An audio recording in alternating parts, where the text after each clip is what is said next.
दोस्तों, आप देख रहे हैं स्पोकन इंग्लिश पार्ट 4। आइए अब हम बिना कोई टाइम वेस्ट करे शुरू करते हैं। आपको सिंपल वे में ये समझना है, सबसे पहले फ्यूचर की बात करते हैं हम। जब हम फ्यूचर के सेंटेंस बनाते हैं तो हमें एक प्रॉब्लम आती है, या प्रॉब्लम नहीं, सबसे बड़ी दिक्कत है विल और शैल की, कि कहाँ लगाएं। आप हमेशा कंफ्यूज हो गए कि कहाँ लगाएं, लेकिन इस वीडियो के जरिए आप उसे सीख जाओगे। देखो, शैल का इस्तेमाल आपको फर्स्ट पर्सन में करना है। जब हम हमारी बात करते हैं, सिंपल तरीके से आपको आई और वी में शैल का इस्तेमाल करना है। ओके, अब कुछ एक्सेप्शंस में आप विल का इस्तेमाल भी कर सकते हो, इन दोनों के साथ बिल्कुल कर सकते हो, इसमें कोई खराबी नहीं है कुछ एक्सेप्शंस के साथ। लेकिन आपको हमेशा क्या करना है, फर्स्ट पर्सन के साथ आई और वी का इस्तेमाल करना है। उसके बाद आपको सेकंड पर्सन के साथ यू, जो सेकंड पर्सन में यू आता है, उसके साथ आपको विल का इस्तेमाल करना है। यहाँ पे मैंने एक नोट किया है कि विल का इस्तेमाल आपको किसके साथ करना है, सेकंड। आप सेकंड पर्सन, आप बोलोगे कि सेकंड पर्सन क्या होता है। सेकंड पर्सन जब हम किसी सामने वाले की बात करते हैं, जैसे मैंने बोला कि यू आर ईटिंग, तो ये सेकंड पर्सन की बात कर रहा हूँ। तो अगर मैं बोलूँगा कि यू विल ईट, तुम खाओगे। अब थर्ड पर्सन आप समझ गए होंगे कि थर्ड पर्सन के साथ भी हम विल का इस्तेमाल करेंगे। थर्ड पर्सन होता है दे, ही, शी। आपको जब हम किसी तीसरे पर्सन की बात करते हैं तो आपको ये ध्यान रखना है कि आपको विल का इस्तेमाल करना है। ये तीनों पर्सन हो गए। अब हम बनते हैं सेंटेंस बनाने की ओर, जो हमारा मेन टॉपिक। आइए शुरू करते हैं हम सेंटेंस मेकिंग। फ्यूचर का आप सेंटेंस कैसे बनाओगे, सिंपल तरीके से बनाओगे। कैसे बनाओगे, आपने याद होगा आपको कि जब हम सिंपल बना रहे थे तो बिल्कुल सीधी बना रहे थे। सिंपल सेंटेंस जब हम बनाए थे तो बिल्कुल आई ईट, ये सिंपल बन गया। लेकिन अब अगर फ्यूचर बनाना है तो हम सिर्फ शैल और विल का इस्तेमाल करके फ्यूचर बना लेंगे। जैसे कि आई शैल ईट, मैं खाऊंगा। यू विल गो, तुम जाओगे। हमेशा यहाँ पे इसकी पहचान क्या होगी, गे गा गी। जहाँ पे भी आपको गे गा गी दिख जाए, जब कोई चीज़ होने वाली हो तो आपको फ्यूचर का इस्तेमाल करके फट से सेंटेंस बना देना है। मैंने बोला कि मैं जाऊँगा, आई शैल गो। ओके, मैंने बोला कि तुम जाओगे, यू विल गो। आपको सिंपल तरीके से सेंटेंस बना देना है, दे विल कम, वो आएंगे। यहाँ पे गा गे गी का इस्तेमाल करना और थर्ड पर्सन सेकंड पर्सन का ध्यान रखते हुए सिंपल सेंटेंस बनाना।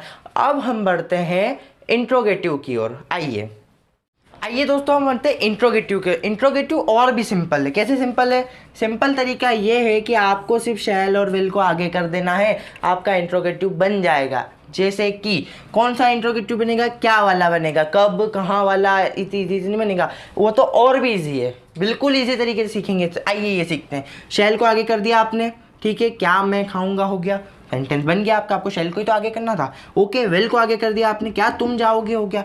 सिंपल तरीके से आप सीख गए। सिंपल तरीके से इस पैटर्न को देखिए, अगर आप नोट कर सकते हो तो नोट कर लीजिए। आपको क्या करना है, शैल को आगे कर देना। आपको क्या करना है, विल को आगे कर देना। आपको क्या करना है, शैल को आगे कर देना है।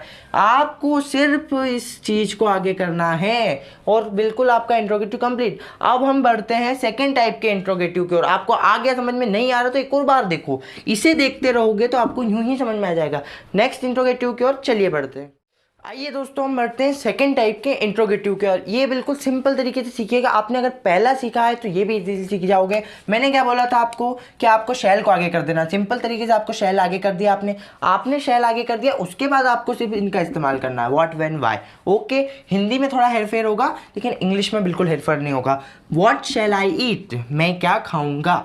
व्हेन विल यू गो, तुम कब जाओगे। आगे आपको समझ में, आपको सिर्फ व्हाट, व्हेन, व्हाई का इस्तेमाल करना है। और हमेशा ध्यान रखिएगा फर्स्ट पर्सन, सेकंड पर्सन और थर्ड पर्सन का इस्तेमाल हमें कहाँ करना है, विल और शैल का इस्तेमाल हमें कहाँ करना है। एक बार फिर से देखिएगा वीडियो को, आपको बिल्कुल क्लियर होगा। और जितना हो सके शेयर कीजिए, क्योंकि आपको इंग्लिश सीखना इतना ही इंपॉर्टेंट है, क्योंकि आगे जाके इंग्लिश का स्कोप और बढ़ेगा, इंग्लिश की ज़रूरत और बढ़ेगी। तो इस हिसाब से आपको सीखना बहुत ज़रूरी है। आपको सिंपल तरीके से ये सीखना है बस कि व्हाट, व्हेन का इस्तेमाल कहाँ करना है। आपको सिर्फ व्हाट को शैल के आगे लगाना। आपने अगर फर्स्ट वाला सीख लिया, फर्स्ट इंट्रोगेटिव सीख लिया, तो आपको ये वाला भी सिंपल तरीके से आ जाएगा। बस आपको थोड़ी सी मेहनत करनी है, थोड़ा सा रिवाइज करना है। एक बार मैं फिर से बता देता हूँ, व्हाट, व्हेन का इस्तेमाल आपको शैल के आगे करना है। शैल का जब आप क्वेश्चन बनाओगे और जब भी आप हिंदी में बनाओगे तो क्या को आपको बीच में कर देना है। आपको जो हमारा सब्जेक्ट होता है उसे आगे कर देना है। ओके, आपको बिल्कुल इसी तरीके से इसे बनाना है। कोई डिफिकल्टी आए तो आप वीडियो को वापस देख सकते हैं। चलिए आगे बढ़ते हैं हम नेगेटिव की ओर आगे बढ़ते हैं। तो आइए दोस्तों हम फ्यूचर के नेगेटिव सेंटेंस पढ़ते हैं। जैसा कि आपको भैया ने सिंपल सेंटेंस पढ़ाया, मैं आपको नेगेटिव सेंटेंस पढ़ाऊंगा, ठीक है। अब नेगेटिव सेंटेंस में हम नोट का यूज़ करेंगे, ठीक है। अब यहाँ पर दो एग्जाम्पल, हम दो एग्जाम्पल से समझते हैं कि नोट का यूज़ कहाँ पर होगा, ठीक है। अब मैंने लिखा मैं नहीं जाऊँगा, ये अपना नेगेटिव सेंटेंस हो गया। मैं लिखता मैं जाऊँगा, तो ये अपना सिंपल था। मैं नहीं जाऊँगा, आई शैल नॉट गो, शैल के बाद नोट लगा दीजिए, आपका सेंटेंस बन गया। अब दूसरा सेंटेंस की तरफ बढ़ते हैं। तुम नहीं खाओगे, यू विल नॉट ईट। अगर मैं लिखता तुम खाओगे, ये अपना सिंपल है, और मैंने लिखा तुम नहीं खाओगे, यू विल नॉट ईट, ठीक है। अब ये दो सेंटेंस आप समझ जाएंगे, आगे आगे प्रैक्टिस करते रहिए, आपको आता रहेगा। हम चलते। तो आइए दोस्तों हम इंट्रोगेटिव नेगेटिव सेंटेंस की तरफ बढ़ते हैं, ठीक है। इंट्रोगेटिव नेगेटिव सेंटेंस बढ़ने से पहले हम ये जान लेते हैं कि यहाँ पर नोट का यूज़ होगा और क्वेश्चन मार्क का यूज़ होगा। अब यहाँ पर दो एग्जाम्पल है, हम दो एग्जाम्पल से समझते हैं। इन दोनों एग्जाम्पल में अपने को क्वेश्चन मार्क का यूज़ करना है। यहाँ पर लिखा है क्या मैं नहीं जाऊँगा, अगर मैं लिखता क्या मैं जाऊँगा तो ये अपना इंट्रोगेटिव सेंटेंस है, पर हमने क्या लिखा है क्या मैं नहीं जाऊँगा, अब ये अपना इंट्रोगेटिव नेगेटिव सेंटेंस है। अगर क्या पहले आ रहा है तो हम आगे शेल का यूज़ करेंगे, ठीक है। शेल का यूज़ इसलिए करेंगे क्योंकि ये फर्स्ट पर्सन है, आई के साथ फर्स्ट पर्सन लगाते हैं। क्या मैं नहीं जाऊँगा, शेल आई नॉट गो। अब अपना सब्जेक्ट के बाद में नोट लगा दीजिए, ये अपना सेंटेंस बन चुका है, ठीक है। अब हम दूसरे सेंटेंस से समझते हैं। यहाँ पर लिखा है क्या तुम नहीं खाओगे, विल यू नॉट ईट। अगर मैं लिखता क्या तुम खाओगे तो ये अपना इंट्रोगेटिव हो जाता, यहाँ पर हो जाता विल यू ईट। मैंने लिखा है क्या तुम नहीं खाओगे, विल यू नॉट ईट, ठीक है। अब यहाँ पर क्वेश्चन मार्क लगाना आवश्यक है, और will you not eat subject के बाद नोट लगा दीजिए, और ये अपना सेंटेंस बन चुका है, ठीक है।